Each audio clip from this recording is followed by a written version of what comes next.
Hello, my name is Zach Wilson, and I am the Conservation Specialist for the Iron County Land and Water Conservation Department in Iron County, Wisconsin. I'm presenting today on a unique project that we've been involved in since around 2000 regarding or involving students in our local county and a unique research project studying the American Marten.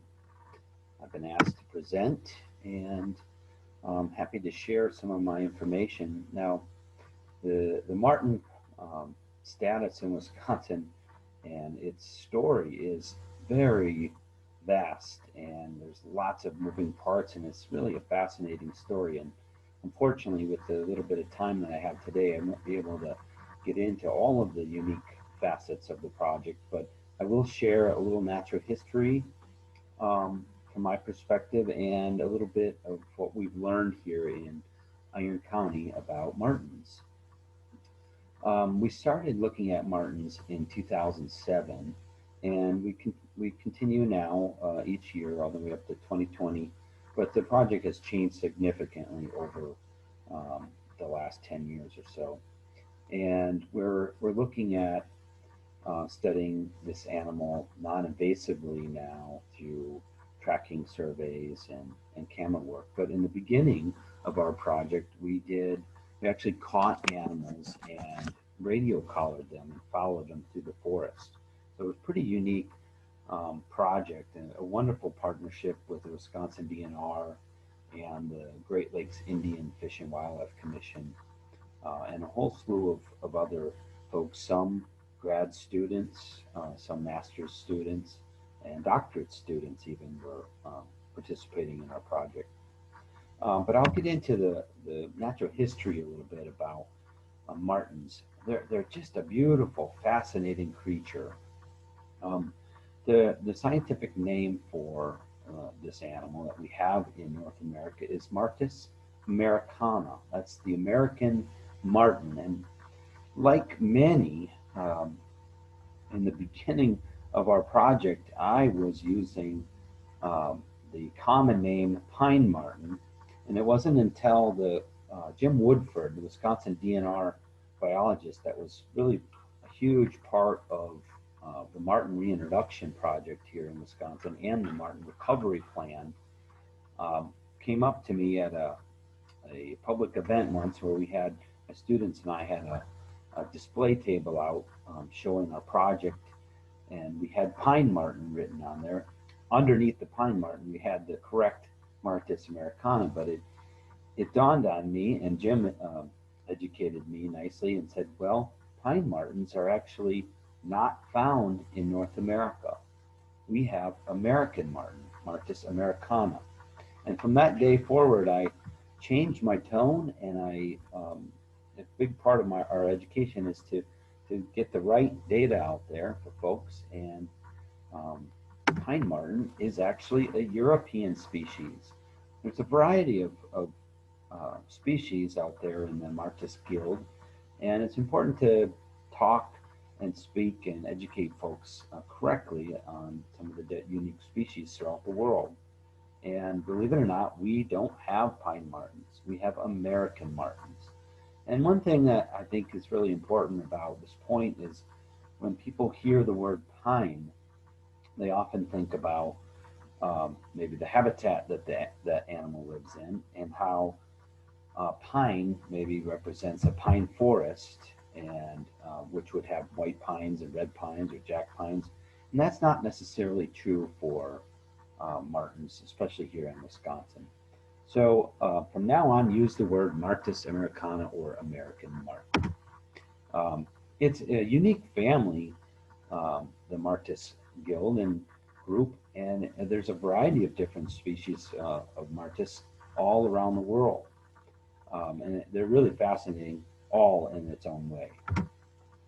For us here, the Mustelidae group or family is quite unique, or people call it the weasel family, and they all kind of represent some unique characteristics: long, skinny, short-legged, animals. And so if you think about the different family members in this group, you have the least, or the weasel.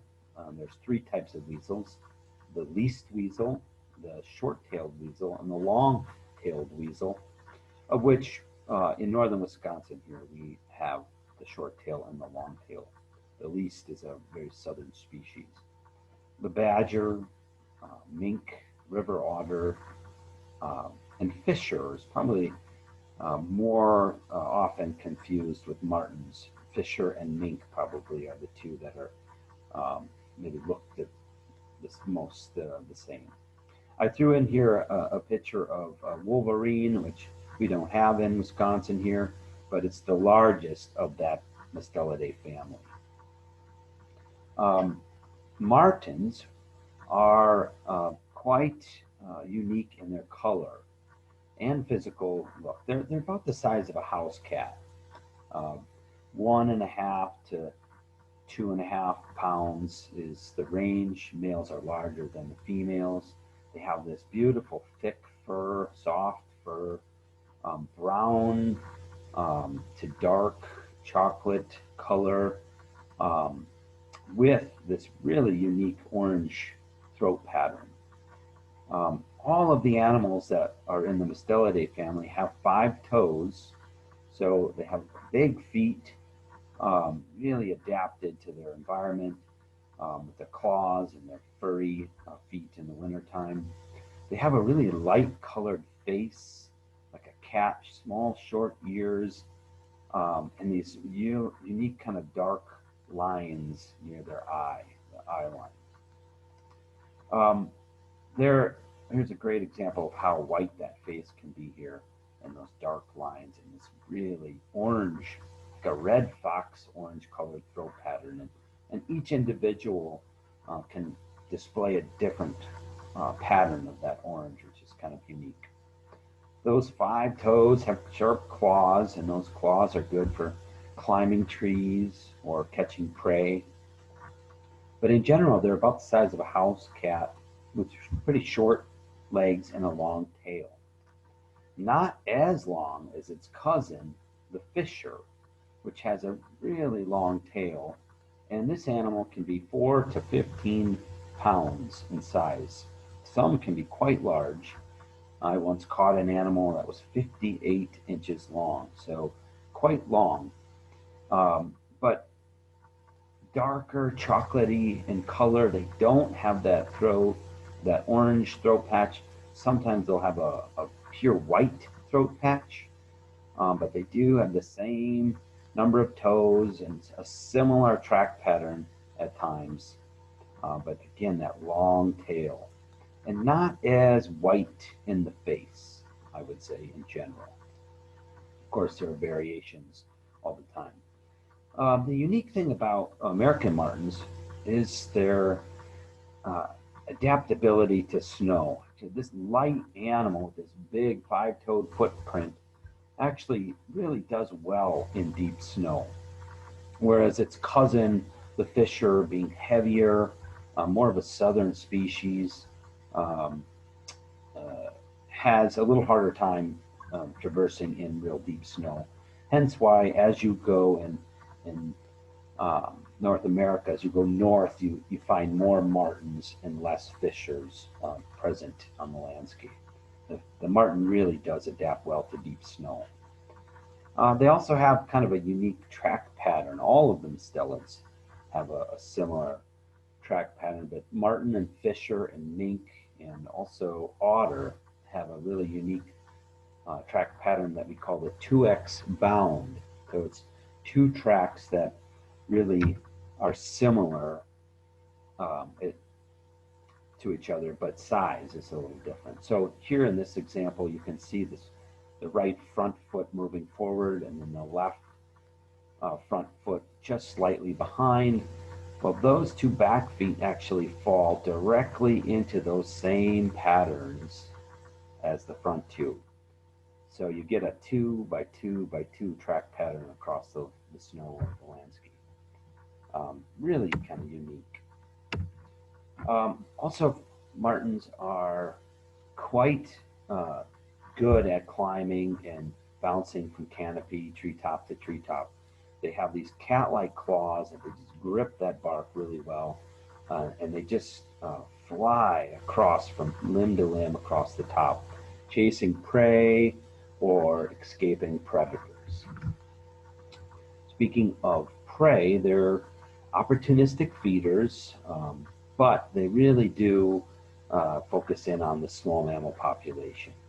In particular, their favorite is that redback vole, and but they're opportunistic. The deer mouse or the white-footed mouse, red squirrels, snowshoe hare, shrew, which is really not a whole lot of nutrients packed in there, but they'll eat shrews.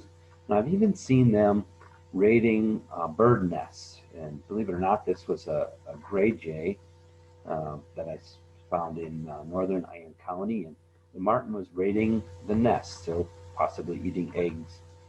We also know that they will occasionally eat raspberries, blackberries, so again, an opportunistic feeder. That being said, they're also prey to other animals, eagles, hawks, owls, fox, bobcats, lynx, coyotes, and wolves, and their cousin, the fisher, can predate on martens. I even had a marten once that we found that had died from porcupine quills in it. So it's a tough life out there for a marten, being a small animal like that. The other cool thing or unique thing about martens is their subnevian, where they can go tunnel down into that deep snow. I've seen them go right down in a squirrel midden hole in the winter and actually catch that squirrel underneath the snow. They really adapt well to getting down into those tunnels and capturing their small mammals.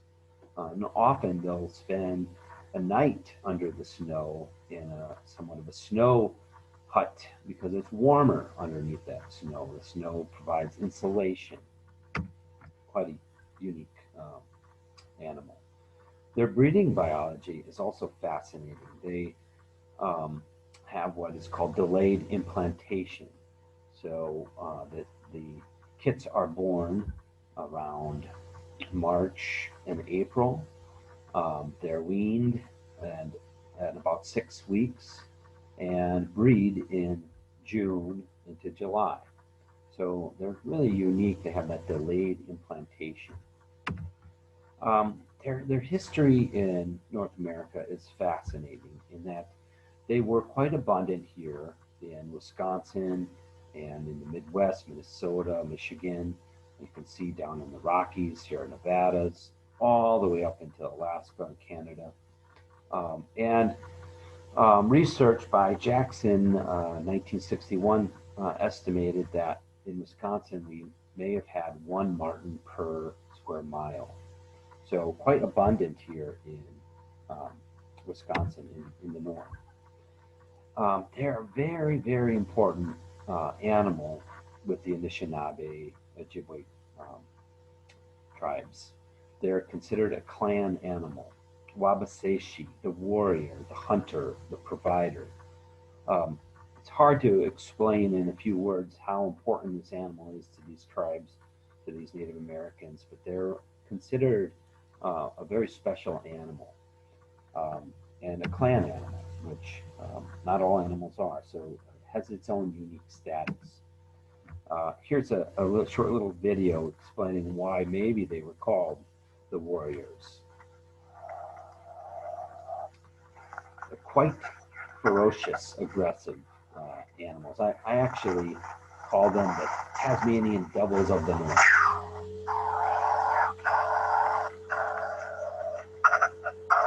As cute as they look, like all animals, you want to keep a healthy distance away from all animals.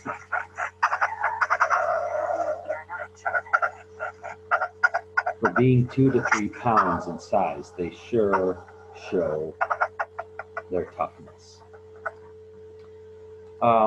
Toughness to a point.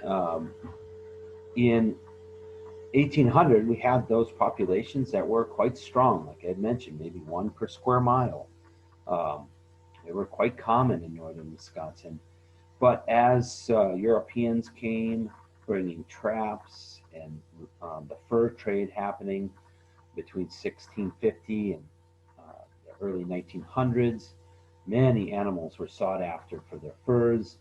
Following the fur trade, then we had the cutover.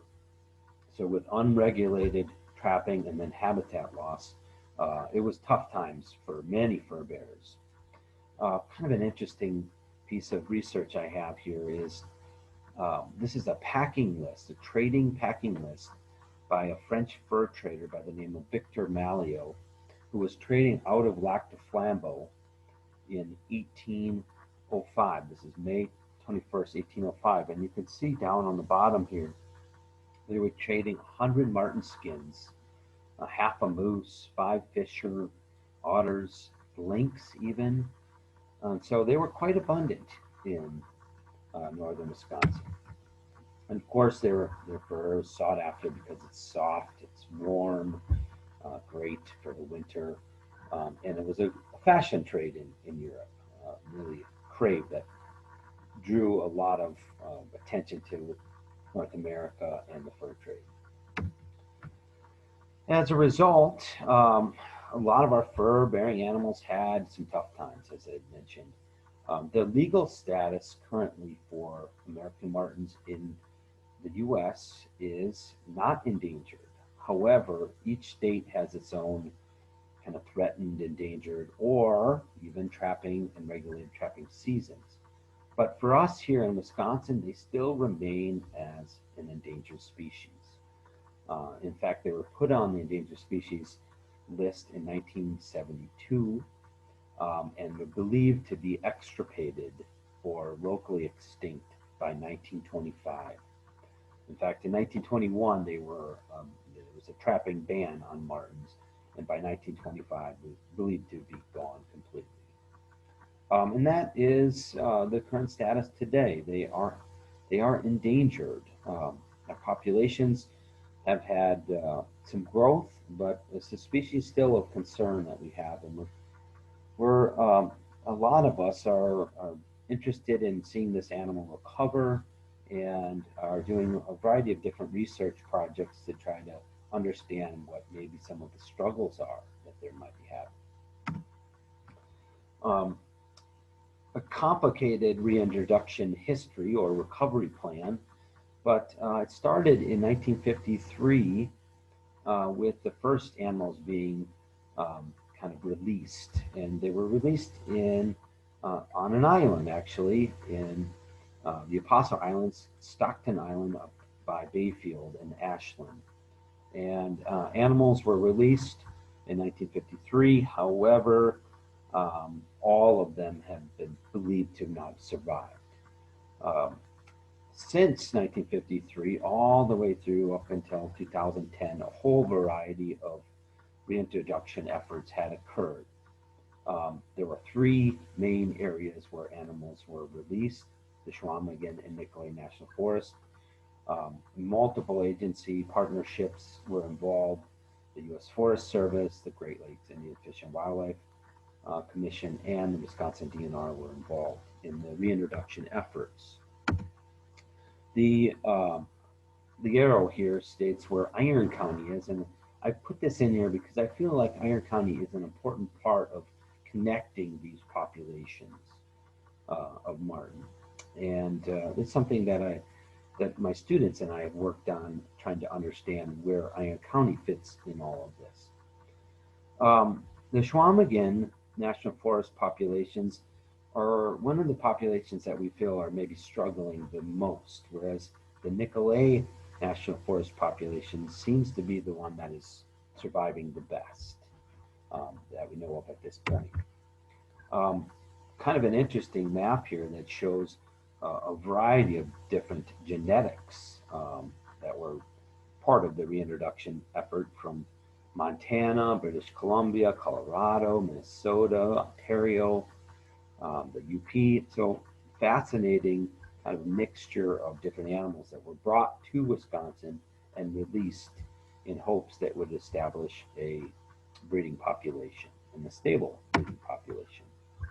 So for us here in Iron County, in 2007, the DNR, our local biologist, Bruce Bacon, kind of approached us and said, hey, you guys have been in the early years of your kind of work with the students, you were looking at fishers, and now we have a healthy fisher population in Wisconsin. How about looking at martens? We don't know a whole lot about martens in Iron County. We don't know if they're just translocating through, are they establishing, are they breeding? We just don't know. But we did know there was occasionally an incidental marten caught in a trap by a trapper that was turned into the DNR. So we do know that they were present in some number. So our students, we developed a kind of a research hypothesis, and we took some of our methods that we use for studying fishers, we transferred that over into our Marten project.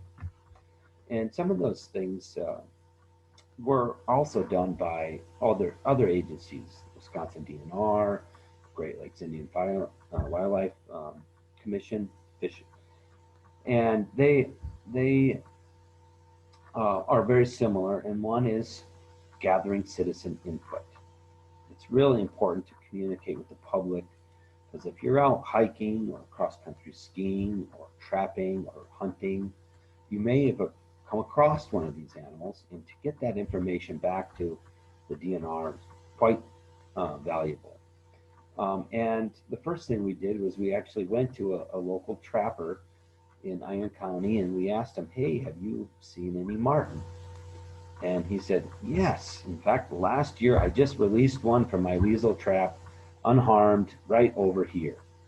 So that was very helpful in communicating with our local citizenry to learn about some of the kind of boots on the ground information.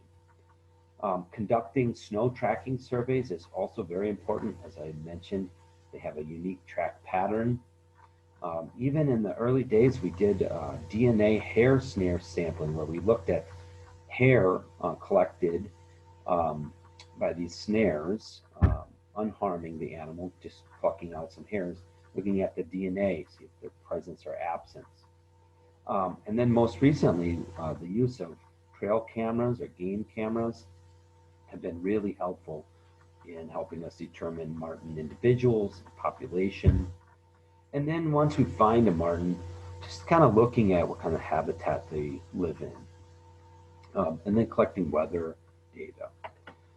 In the early years of our project, we used a very important tool called radio telemetry, where we placed actual radio collar on an individual animal and then followed that animal throughout the forest.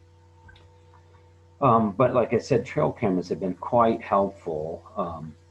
Placing a camera in the forest in an appropriate habitat with a bait station nearby has proven to be quite helpful in helping us identify animals. In fact, the DNR in the last couple years have published a couple papers on some of the work that they have done in the Nicolet National Forest, and some of the results are really showing some good news for martens. We've had some big snow winters, and with this trail camera project, we're able to move the cameras throughout the forest in kind of a grid system and get a pretty good idea about population. The alternative data collecting process is doing road transect or trail transect tracking surveys, which can be more difficult to identify. As I mentioned in the beginning, martens have a very unique throat pattern. So you can actually tell individual animals by the unique patterns of that orange throat patch. In this particular animal, there's 3 black dots up close to the nose and chin, where you also have a unique pattern here.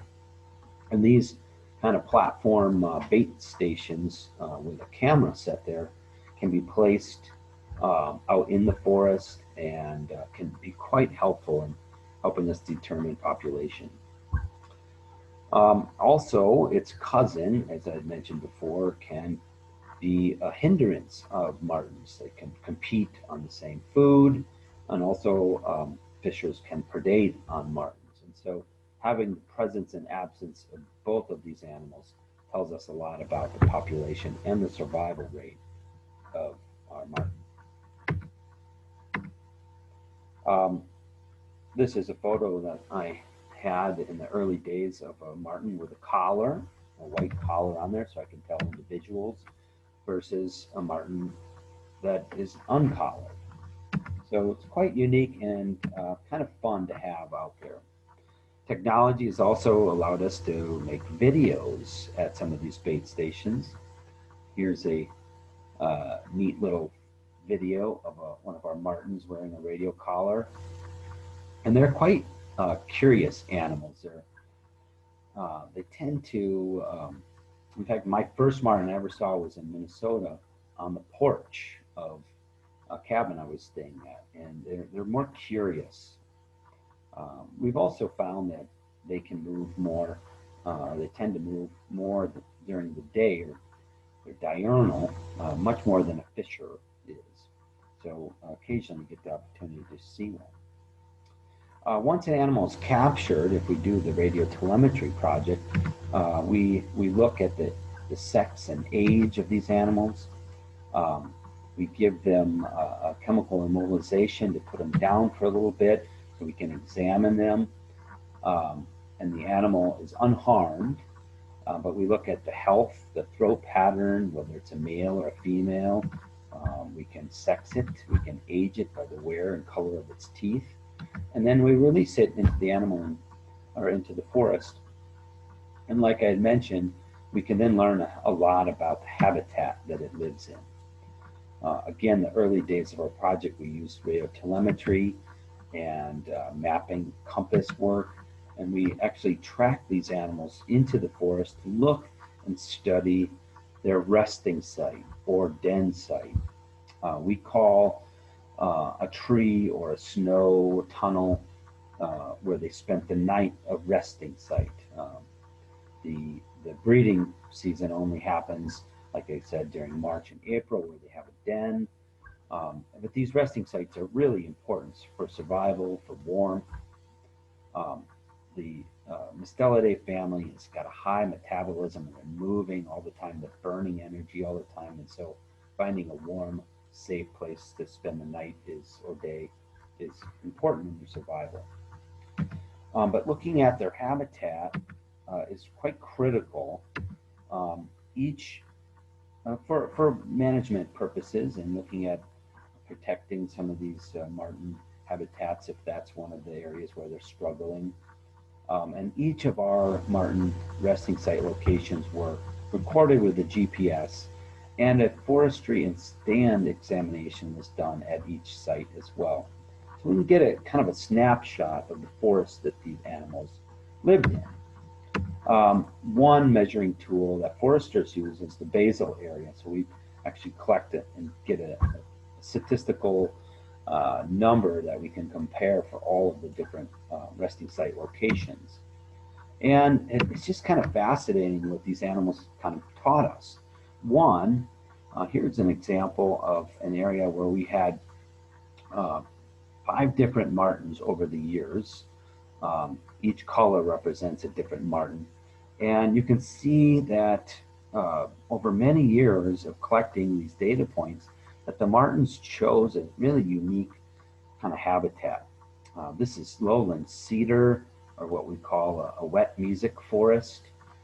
Here's some hemlock patches. And then up here is northern hardwoods, mostly sugar maple, yellow birch. So it was really clear to us by following these animals around that, boy, they were really choosing that lowland cedar and hemlock patches primarily as their resting site locations. That was kind of fascinating. But once we also examined in some of those places, were these resting sites trees or were they in the ground? And we determined that in general, most of the time they were hollow tree cavities. But they did use the ground, hole as a resting site once the snow was over 12 inches in depth. It was really more beneficial for that marten to be under the snow, much warmer. The tree species that were used were also kind of fascinating. Cedar was the #1 species used by marten for resting sites, hollowed out old cedar. And they were quite large in their diameter at breast height. So they were large trees in general. Looking at the average DBH of these species, it was quite unique in that they were large trees, as I had mentioned, averaging a little over 13 inches in DBH. Here's a neat little video that demonstrates one of our martens and the importance of these old resting site trees. This is a radio-collared marten that we walked in on, and it was curious and it allowed us to videotape it for a little bit, but when it was done looking at us, it had no problem sneaking in this little cavity.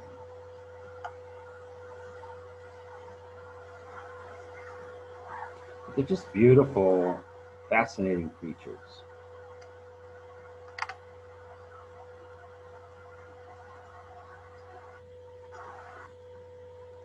Boom. Also at each of the resting sites, what did the forest look like? Is it a dense forest? Is it an old growth forest? What is it? And we have an average basal area of 190.4, which is a pretty dense forest. These martens taught us that they prefer forests with a large amount of woody mass, or what we call coarse woody debris on the forest. If it looks like a mess and it's hard for you to walk through, it's perfect for marten here in Iron County. Snow, again, being very important in its survival and adaptation. Old hollowed out tree cavities, also important for rest, for protection, for safety, for warmth. This is a yellow birch, and there was one of our female radio-collared martens just hanging out in there. Over the years, like I said, the marten story is a complicated story. There's so much cool stuff to share, but a few highlights that we have learned studying marten in Iron County is, one, occasionally we have unreported incidental trapping. So one of our juvenile female martens was actually caught incidentally in what I'm assuming is a fisher box trap hanging from a tree here, and it wasn't reported. So that's an interesting thing to note, unreported incidental trapping. The other issue that we are seeing with martens is predation, a variety of different animals. This was one of our martens that was predated on, and again, I mentioned the porcupine quill. Just a fascinating thing about their survival rate. We did, over the years, capture 15 different martens and put radio collars on them. And occasionally, we had 2 martens, believe it or not, that were originally caught in Minnesota, relocated to the Clam Lake area in the 2010 era reintroduction efforts, released in the Clam Lake area, and actually traveled for over 40 miles as the crow flies to Iron County, where we recaptured the animal.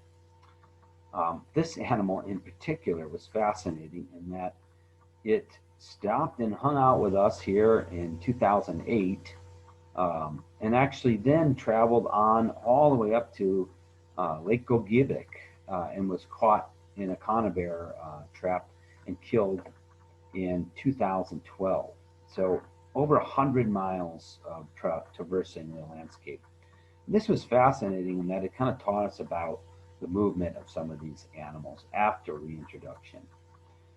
In 2012, we caught another animal that was part of that reintroduction effort from Minnesota to Clam Lake. And this one was called Snickers, or marten number 13. And that was an adult female who actually became a resident of Iron County for several years, We did not document any reproduction, but it lived till about 6 years of age, and then was predated on by some unknown predator. Besides looking at marten populations and using camera traps and trying to understand reproduction, in general, many of the martens we captured were young, juveniles.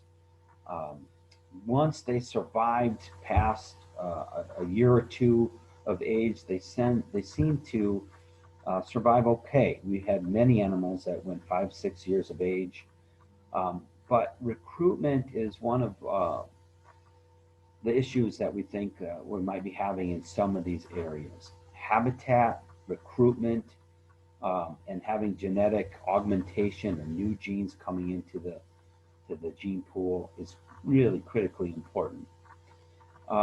Most recently, we've started to look at food or prey availability. And here is a little study that we did with actually the Northwoods Wildlife employee, Amanda, here. And we set up a small little survey looking at the different habitat types and looking at the availability of prey.